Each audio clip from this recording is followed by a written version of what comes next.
or hate it, if you're in business, you have to do it. Otherwise, you won't be in business.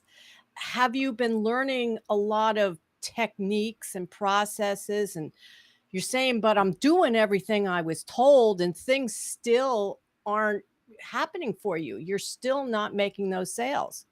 Well, good luck. Today, I have with me on Make It Click, Dawnmarie Presley. Dawnmarie is a mindset coach who kind of specializes in helping you to figure out what's going on behind the scenes because it's not always evident. Now, Dawn, traditionally, when we're learning sales, it's as I said in the intro of, okay, here's a process, here's words you should use, go through this, do this, do that, and everything. What's missing? For some people that works great. Some people can take off and they've got a fantastic business. Okay. But for some people, they do everything that they're taught and it's still not happening. What are we not seeing here in the traditional things we're being taught? I love the question, Christine. And there could be any number of answers to that question. But if somebody has the technique down and it's not working for them and it's proven to work for other people, chances are it's what's going on in their mind. And what's going on in their mind has a lot to do with yesterday more than it does today. Wow. Wow. And well, where do we get our habits from? They always talk about that aspect of, well, what did you learn as a child? So now you had told me a interesting story of your own, of something that had happened to you very young, and you kind of think it stuck with you. Would you like to share that? Are you talking about the story of my sixth grade teacher? Yes, Yes. yes. Okay. It wasn't, between the ages of 0 and 8, that's when most of our subconscious stuff gets programmed. Of course, it can get programmed after that through emotionally charged events. Because when you have an overload of stimulus or an overload of emotions, it puts you into hypnosis. So this event, I was roughly 11 to 12 years old in sixth grade, and we had been studying the solar system for 2 weeks. I was not the kid who was good at reading, writing, and all of that stuff, but I was great at art and anything that had to do with creativity. So the teacher gave us a project to go home. What I heard, go home and make something from the solar system. And I was so excited because finally, art. And I didn't even have any clue that I wasn't paying attention in class or what the project was. So I went home. I asked my mom to help me get a big gigantic box and paint and stars and all these supplies to make this art project. And I was so proud of it when I was done. I made the Big Dipper. Well, I went to school that day, walking to school, holding my 3 foot by 2 foot box. All the kids were laughing at me as we were walking to school because they were holding their shoe boxes with the solar system in it. And that was the first moment when I realized, oh, I did not get this right. I wasn't paying attention again. So I'm already in an overly emotional state. So they're laughing at me. And now I'm standing in that double line that we all loved when we were in, elementary school. And the teacher comes out. Now, this was what I thought was my best work. And the teacher comes out and she scowls at me from behind her glasses and her graying hair. And she says, "What's that? That's trash. Go throw it away." Oh. And of course, the kids are howling at this point. And I walked way over there to the dumpster, lifted what I thought was my best work over my head. And as it crashed to the bottom of that dumpster, so did my self-esteem. I was finished. And I remember saying to myself, and I didn't remember this for a long time, but now I remember the moment when I said to myself, nobody will ever tell me my best work is trash again. Now, that was sixth grade. Going into seventh grade, first report card, I had gotten 5 fails and 1 D. That was success from that point forward. My subconscious mind said, it's not safe. Don't do your best. Don't even try. And that was considered success to the subconscious mind. And Mm. guess what? That's what happened. I consistently failed, successfully failed. And this information came to me one day while I was praying and asking and doing some self work, some searching. And that memory came back to me like a waterfall, just rushing on me, that moment when that project hit the dumpster and I made that pact with myself. That's not the case today. I've recovered from that, and Yeah. I've consistently been reaching the successful goals that I placed for myself.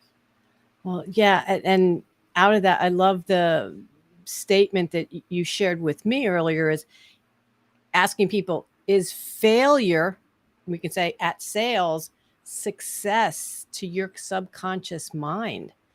And that's so impactful that, yeah, we don't think that way, with, oh boy, we failed again and everything. But like you say, to the subconscious mind, yay, you did it. Awesome.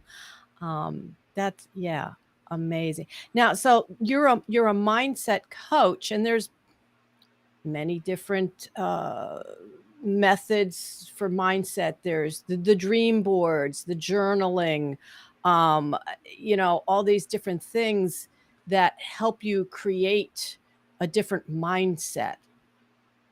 But you come at your coaching a little bit differently because, like you say, you're looking into the past with someone. And how is that? How does that work better than the traditional mindset coaching? Well, vision boards are wonderful and affirmations are wonderful, and all of those tools that we use can be very powerful. But if there's a belief like, don't do your best work is not for other people to see, you're only supposed to fail to protect yourself, none of that's going to work. And the minute somebody really sets their intention to know what's going on inside their heart, inside their mind, that information will bubble up. It will absolutely bubble up and come to the surface. There's no reason to jar it. There's no reason to force it. It will come up when it's time, and when you set the intention, you'll know exactly what it is that's stopping you. Mm, okay. So it's really, if somebody isn't getting the results with the vision boards, with all of the tools that we have, and they're taking advantage of all the instructions, there's so much information out there about being successful, increasing your income, finding the love. If you're doing all of that stuff and it's not working, there is something going on. Your subconscious believes it's supposed to be another way, and that's what it's going for. Okay. Now, so is can you help us to start understanding how can we figure, now of course you can help people with this, Right. but how could somebody right now start taking a look at what they do? And so you had mentioned, I don't know, the manifestation versus self propulsion. Do you want to talk about that? Does that Yes. um, Yeah. I mean, we can really push, use all of our energy trying to bust through something that we're not really even sure we're worthy of and making stuff happen. Or we can come to a place of peace and harmony within ourselves. And then what we want gets placed on our heart. So therefore, what I want is in alignment, because that desire has been being given to me by a higher force. And therefore, it just manifests in front of me. I don't do a whole lot of marketing. My phone rings. wow. Do you Sometimes do? I do. I mean, I'm about to start getting out there and around people, but mostly my business is through referral. Yeah. People call me, and that's the way I want it to be. And I affirm every day, my phone rings. That's the way I want to manifest my business. Well, I hope our listeners are paying attention to that. Um, and then you also you mentioned something about ownership or being a victim, that it has to be one or the other, not Yes. both. Where does that come into all of this? Um, I really teach that the way to have a beautiful life is to take ownership over the circumstances and situations in your life. And you can't be a victim and take ownership and responsibility. They're incompatible. You're either a victim and you can't do anything about your situations, or you're taking ownership. And when I take ownership and responsibility, then I can do something about my circumstances.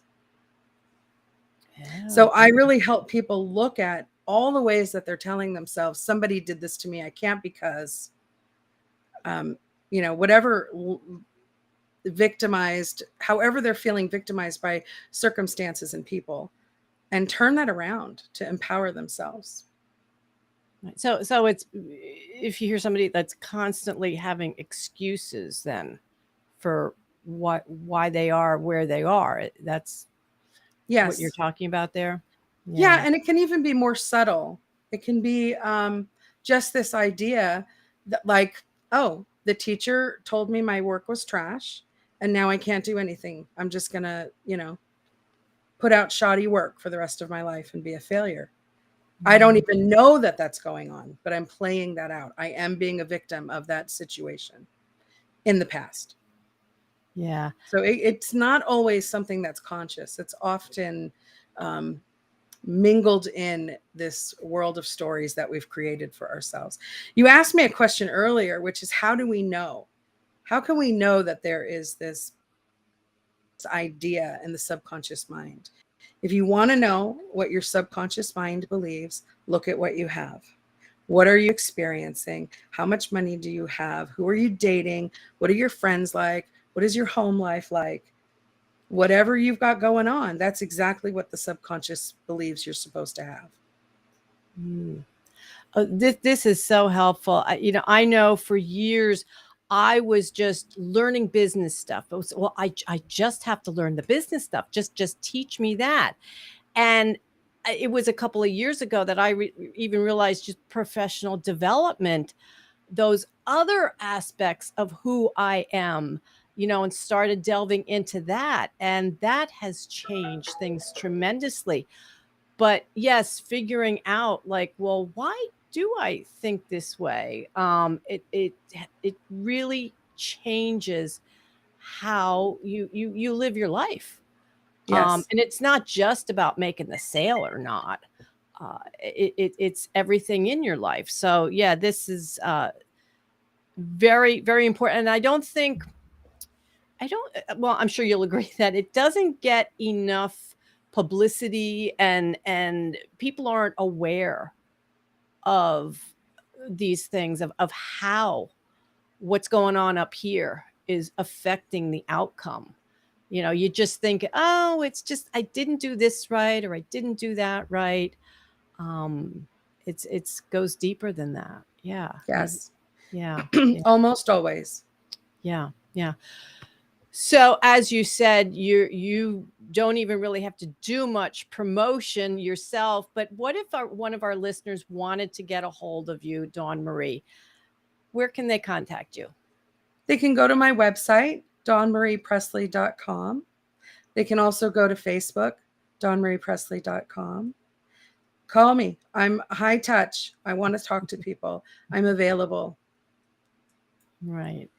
Okay. Well, I have one last question for you, Dawnmarie, and we didn't talk about this a whole lot beforehand, but here on Make It Click.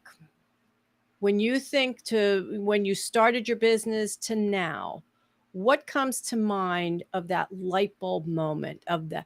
Was it a piece of technology? Was it something you learned that you said, this is what really made it click for me and my business? What would that be?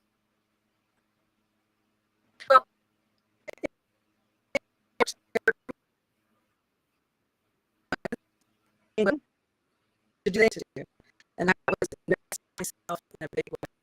So I couldn't ask people.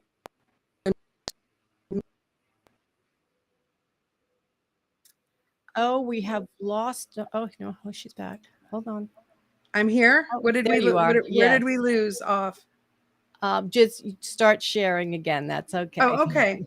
And then the other one was learning sales, because I had done so much work on myself, but then there was the other end of it where I didn't have the skill. So it's really both. I needed to learn the Mm, skill of making a sale. And I mhm. said I didn't like sales, but that was because I didn't understand sales. And now I love it. And I got the mindset and I've got the skill. And So so you it happens. started at the other end. You started with the right mindset and then Yes. learned the skills. Well, we all Yes. need to take a lesson from that. So thank you so much, Dawn Marie, for being my guest today on Make It Click. Thank you for